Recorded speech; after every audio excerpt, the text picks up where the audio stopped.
नमस्ते बच्चों। आज हम क्लास 10th ज्योग्राफी का चैप्टर नंबर 4 यानी एग्रीकल्चर स्टार्ट करने वाले हैं। एग्रीकल्चर भारत की सबसे पुरानी और सबसे इम्पोर्टेंट इकोनॉमिक एक्टिविटी है। इसमें क्रॉप्स उगाना और एनिमल को पालना दोनों शामिल होते हैं। आज भी देश की बहुत बड़ी पॉपुलेशन अपनी लाइवलीहुड के लिए एग्रीकल्चर पर डिपेंड करती है। इस चैप्टर में हम एग्रीकल्चर का इम्पोर्टेंस, फार्मिंग के types, cropping seasons, major food और कैश क्रॉप और एग्रीकल्चर रिफॉर्म्स के बारे में डिटेल में पढ़ेंगे। What is agriculture? एग्रीकल्चर का मतलब है क्रॉप्स उगाना और एनिमल को पालना ताकि फूड, फाइबर और अन्य यूजफुल प्रोडक्ट मिल सकें। Food grains, fruits, vegetables, cotton और शुगर कैन सब एग्रीकल्चर से ही मिलते हैं। एग्रीकल्चर इंडस्ट्रीज़ को रॉ मटेरियल प्रोवाइड करता है, जैसे कॉटन टेक्सटाइल इंडस्ट्रीज़ के लिए और शुगर कैन शुगर इंडस्ट्रीज़ के लिए। इसके अलावा ये देश में करोड़ों लोगों के एम्प्लॉयमेंट भी प्रोवाइड करता है और इकोनॉमी को मजबूत बनाता है। Importance of agriculture in India. India में लगभग आधी से ज़्यादा पॉपुलेशन एग्रीकल्चर और उससे जुड़ी एक्टिविटीज़ पर निर्भर करती है। कुछ स्टडीज़ के अकॉर्डिंग 70% जो इंडिया की पॉपुलेशन है वो डायरेक्टली या इनडायरेक्टली एग्रीकल्चर पर ही डिपेंडेंट है। ये लोगों को रोज़गार और इनकम का सोर्स प्रोवाइड करता है। एग्रीकल्चर देश की फूड सिक्योरिटी को भी इंश्योर करता है, क्योंकि इसी से फूड ग्रेन्स का प्रोडक्शन होता है। कई इंडस्ट्रीज़ एग्रीकल्चर पर ही डिपेंड है और टी, कॉफ़ी, स्पाइसेस और कॉटन जैसे प्रोडक्ट्स का एक्सपोर्ट करके फॉरेन एक्सचेंज भी अर्न किया जा सकता है। इसीलिए एग्रीकल्चर को इंडियन इकोनॉमी की बैकबोन कहा जाता है। Factors affecting agriculture. एग्रीकल्चर कई फैक्टर्स पर डिपेंड करती है।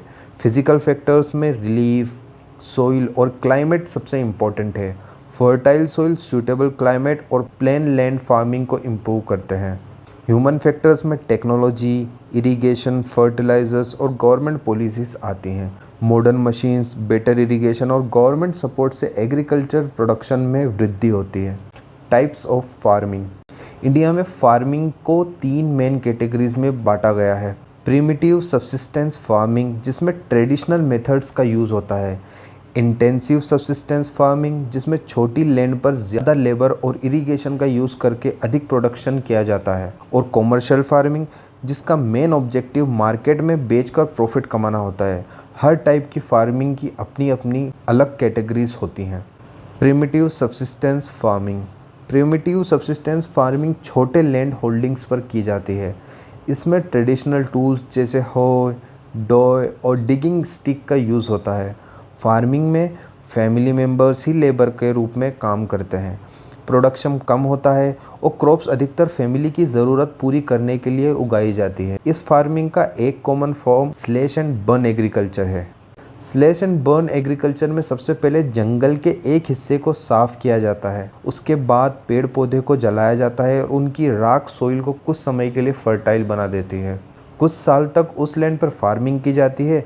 जब सोइल की फर्टिलिटी कम हो जाती है तो फार्मर्स दूसरी जगह शिफ्ट हो जाते हैं। भारत के अलग अलग रीजन में इसे अलग अलग नामों से जाना जाता है, जैसे नॉर्थ ईस्ट में झूम, मध्य प्रदेश में बेवर, आंध्र प्रदेश में पोडू और छत्तीसगढ़ में पेंडा कहा जाता है। Intensive subsistence farming. Intensive subsistence farming उन एरियाज़ में होती है जहाँ पॉपुलेशन ज़्यादा और लैंड कम होती है। इसमें छोटी लैंड पर अधिक लेबर, इरिगेशन और फर्टिलाइजर्स का यूज़ करके ज़्यादा प्रोडक्शन लिया जाता है। फार्मर्स एक साल में एक से अधिक क्रॉप्स भी उगाते हैं, जिसे मल्टीपल क्रॉपिंग कहा जाता है। इस फार्मिंग का मेन ऑब्जेक्टिव अवेलेबल लैंड से मैक्सिमम प्रोडक्शन लेना होता है। Now commercial farming. Commercial farming का मेन पर्पस मार्केट के लिए प्रोडक्शन करना और प्रॉफिट अर्न करना होता है। इसमें large farms, modern machines, high yield variety seeds, chemical fertilisers और पेस्टिसाइड्स का यूज़ किया जाता है। इरिगेशन फैसिलिटीज़ भी अच्छी होती हैं। इस टाइप की फार्मिंग में प्रोडक्शन अधिक होता है और क्रॉप्स को मार्केट में बेचा जाता है। Comparison of farming types. अगर हम तीनों फार्मिंग टाइप्स की तुलना करें तो प्रिमिटिव सब्सिस्टेंस फार्मिंग छोटे स्केल पर ट्रेडिशनल टूल और फैमिली लेबर के साथ की जाती है। वहीं पे इंटेंसिव सब्सिस्टेंस फार्मिंग भी छोटे फार्म्स पर होती है, लेकिन इसमें लेबर और इरिगेशन का यूज़ ज़्यादा होता है, जिससे प्रोडक्शन भी ज़्यादा होता है। कॉमर्शियल फार्मिंग बड़े फार्म्स पर मॉडर्न टेक्नोलॉजी और मशीन्स के साथ की जाती है और इसमें मेन ऑब्जेक्टिव प्रॉफिट कमाना होता है। इस तरह अलग अलग फार्मिंग मेथड्स को लैंड, क्लाइमेट और इकोनॉमिक कंडीशंस के हिसाब से अपनाया जाता है। Cropping seasons in India. India में क्लाइमेट अलग अलग होने की वजह से क्रॉप्स भी अलग सीज़न में उगाई जाती है। हमारे देश में 3 मेन क्रॉपिंग सीज़न होते हैं, खारिफ, राबी और ज़ैद। खारिफ क्रॉप मानसून के साथ उगाई जाती है, राबी क्रॉप्स विंटर सीज़न में और ज़ैद क्रॉप्स समर सीज़न में। हर सीज़न की अपनी क्लाइमेट और वाटर रिक्वायरमेंट होती है, इसलिए हर सीज़न में अलग अलग क्रॉप्स उगाए जाते हैं। खारिफ क्रॉप्स की सोइंग यानी बोआई जून से लेकर जुलाई के बीच मानसून के शुरू होते ही की जाती है और हार्वेस्टिंग सितंबर से अक्टूबर में होती है। इन क्रॉप्स को हाई टेम्परेचर और हैवी रेनफॉल की ज़रूरत होती है। खारिफ क्रॉप्स के मेजर एग्जाम्पल हैं राइस, मेज, कॉटन, ज्वार, बाजरा और सोयाबीन। मानसून पर क्रॉप्स की प्रोडक्शन काफ़ी हद तक डिपेंड करती है। राबी क्रॉप्स की सोइंग अक्टूबर से दिसंबर के बीच की जाती है और हार्वेस्टिंग से जून के बीच होती है। इन्हें ठंडा क्लाइमेट, ब्राइट सनशाइन और मॉडरेट रेनफॉल की ज़रूरत होती है। राबी क्रॉप्स के मेजर एग्जाम्पल हैं वीट यानी कि गेहूँ, बार्ली, ग्राम, मस्टर्ड और पीस। भारत में वीट सबसे इम्पोर्टेंट राबी क्रॉप्स माना जाता है। ज़ैद क्रॉप्स को मार्च से जून के बीच उगाया जाता है। ये खारिफ और राबी के बीच के क्रॉपिंग सीजन होता है। इन क्रॉप्स का वार्म वेदर और इरिगेशन की ज़रूरत होती है क्योंकि इस समय बारिश नहीं होती। ज़ैद क्रॉप्स के एग्जाम्पल हैं watermelon, musk melon, cucumber, vegetable और फोडर क्रॉप्स। ये क्रॉप्स समर सीजन में फार्मर्स को एडिशनल इनकम भी प्रोवाइड करते हैं।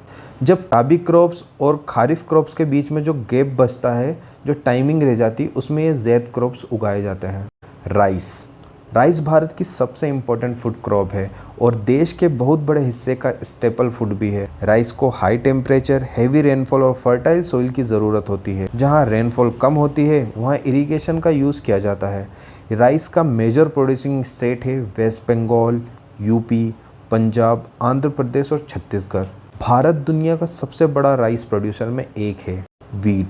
वीट भारत की दूसरी सबसे इम्पोर्टेंट फूड क्रॉप है। इसके लिए cool growing season, bright sunshine और मॉडरेट रेनफॉल सबसे सूटेबल कंडीशन होती है। वीट की अच्छी क्वालिटी की क्रॉप विंटर सीजन में उगाई जाती है। इसके मेजर प्रोड्यूसिंग स्टेट हैं यूपी, पंजाब, हरियाणा, मध्य प्रदेश और बिहार। वीट से आटा, ब्रेड और कई फूड प्रोडक्ट्स बनाए जाते हैं। मिलेट्स में ज्वार, बाजरा और रागी जैसे क्रॉप शामिल होते हैं। इन्हें न्यूट्री सीरियल्स भी कहा जाता है क्योंकि ये मिनरल्स, फाइबर और न्यूट्रिएंट से भरपूर होते हैं। मिलेट्स कम रेनफॉल वाले एरिया में भी आसानी से उग जाते हैं और ड्राई क्लाइमेट को अच्छी तरह टॉलरेट करते हैं। इसी वजह से ये सस्टेनेबल एग्रीकल्चर के लिए भी इम्पोर्टेंट क्रॉप्स माने जाते हैं। मेज़ यानी भुट्टा। मेज़ को मॉडरेट टेम्परेचर और मॉडरेट रेनफॉल की ज़रूरत होती है। ये सिर्फ फूड क्रॉप ही नहीं बल्कि एनिमल फीड और कई इंडस्ट्रीज़ के लिए रॉ मटेरियल के रूप में भी यूज़ होती है। भारत में मेज़ के मेजर प्रोड्यूसिंग स्टेट्स हैं कर्नाटका, मध्य प्रदेश, बिहार और तेलंगाना। इसका उपयोग स्टार्च, कॉर्न ऑयल और पोल्ट्री फीड बनाने में भी होता है। पल्सेस यानी कि दालें। पल्सेस भारत का भोजन का एक इम्पोर्टेंट हिस्सा है और ये प्रोटीन का बहुत अच्छा सोर्स होती हैं। ग्राम यानी चना, तुअर, मूंग और उड़द इनके मेजर एग्जाम्पल्स हैं। पल्सेस की एक खास बात यह है कि ये नाइट्रोजन फिक्सेशन के थ्रू सोइल फर्टिलिटी को इम्प्रूव करती हैं। भारत में मध्य प्रदेश, राजस्थान और महाराष्ट्र पल्सेस का मेजर प्रोड्यूसिंग स्टेट्स हैं। Cash crops of India. Cash crops वो क्रॉप्स होती हैं जो मेनली मार्केट में बेचने और इंडस्ट्रीज़ को रॉ मटेरियल प्रोवाइड करने के लिए उगाई जाती हैं, जिनके बदले में हमें डायरेक्टली कैश मिलता है। भारत की मेजर कैश क्रॉप में sugar cane, cotton, jute, tea, coffee और रबर। इन क्रॉप्स का देश की इकोनॉमी और एक्सपोर्ट में भी महत्वपूर्ण योगदान होता है। Cotton, jute and sugar cane. Cotton को गर्म क्लाइमेट और ब्लैक सॉइल सबसे ज़्यादा सूट करता है। ये टेक्सटाइल इंडस्ट्रीज़ का सबसे इम्पोर्टेंट रॉ मटेरियल है। शुगर केन एक ट्रॉपिकल क्रॉप है। इसके लिए हाई टेम्परेचर, इरिगेशन और लंबी ग्रोइंग सीजन की ज़रूरत होती है। इससे शुगर, जेगरी यानी गुड़ और इथेनॉल बनाया जाता है।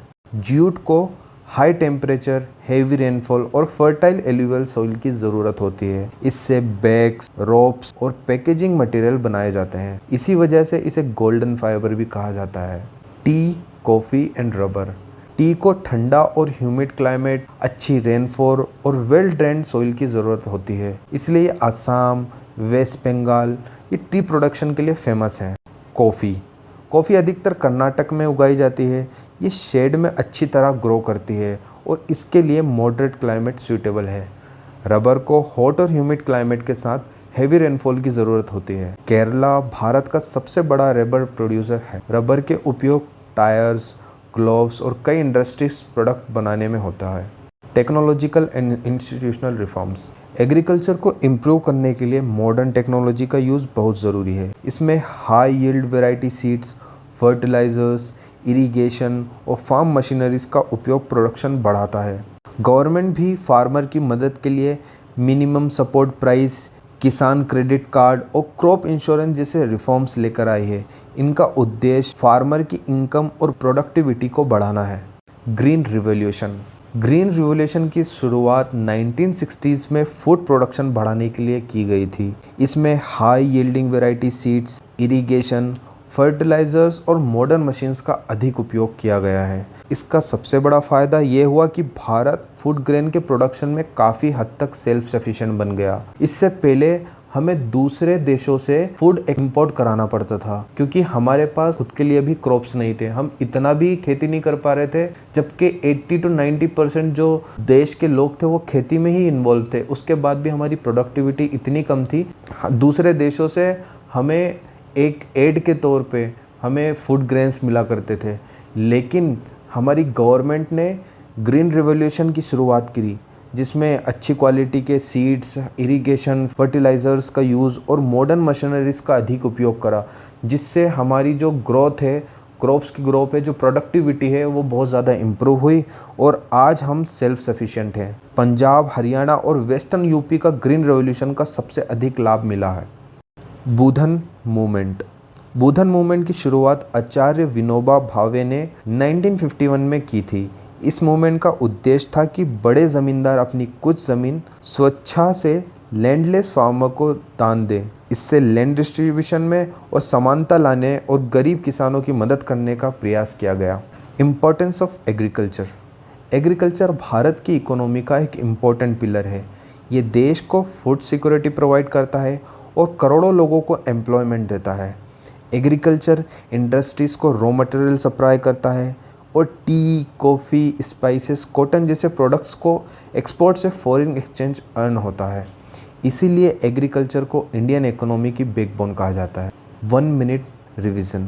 इस चैप्टर में हमने types of farming, cropping season, food crops, cash crops और ग्रीन रिवॉल्यूशन, एग्रीकल्चर रिफॉर्म्स और बुधन मूवमेंट के बारे में पढ़ा। याद रखिए कि एग्रीकल्चर सिर्फ फूड प्रोडक्शन तक सीमित नहीं है, बल्कि ये एम्प्लॉयमेंट, इंडस्ट्री और इकोनॉमी से भी जुड़ा हुआ है। Most important board questions. Board exams के लिए कुछ टॉपिक्स बहुत इंपॉर्टेंट हैं, जैसे टाइप्स ऑफ फार्मिंग, खारिफ और राबी क्रॉप्स में अंतर, कॉमर्शियल फार्मिंग की कैरेक्टरिस्टिक्स, ग्रीन रिवॉल्यूशन के फीचर्स और इम्पोर्टेंस, बुधन मूवमेंट और major cash crops of India. इन क्वेश्चंस की आंसर राइटिंग प्रैक्टिस ज़रूर कीजिए। इसके साथ class 10th geography chapter 4 agriculture complete होता है। अब एक बार एनसीईआरटी को रिवाइज कीजिए, मैप्स और क्रॉप प्रोड्यूसिंग स्टेट्स की प्रैक्टिस कीजिए और इम्पोर्टेंट डेफिनेशन याद कीजिए। रेगुलर रिवीजन से बोर्ड एग्जाम में अच्छे मार्क्स लाना और भी आसान हो जाएगा। Thank you, keep learning and keep growing.